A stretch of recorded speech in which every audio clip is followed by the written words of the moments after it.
চা বিক্রি করতে পারুম না, চা 10 টাকা করে 4 কাপ।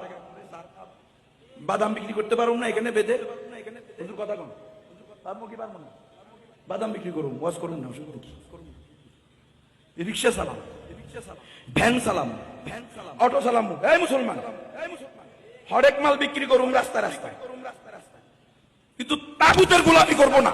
নিজেকে নিজে চিনো না, তোমাকে আল্লাহ বানাইছে স্বাধীন চেতা জাতি, তুমি এখন গোলাম জাতিতে পরিণত হইছ। তোমাকে আল্লাহ জানাইছে এই দুনিয়ার আমির হিসাবে, নেতা হিসাবে পৃথিবী চালাইবা তুমি। লানাস্তাখলিফান্নাহুম ফিল আরদ, তুমি ইমানদার হবে, তুমি আমলদার হবে, নেককার হবে। এই জমিনবাসী শুধু মানুষ নয়, পশু পাখি পর্যন্ত তোমার কথা শুনতে বাধ্য হবে। কি হয়েছে জেলে গেলে বেটা? জেলে যাওয়া, গুম হওয়া, খুন হওয়া, এটা কি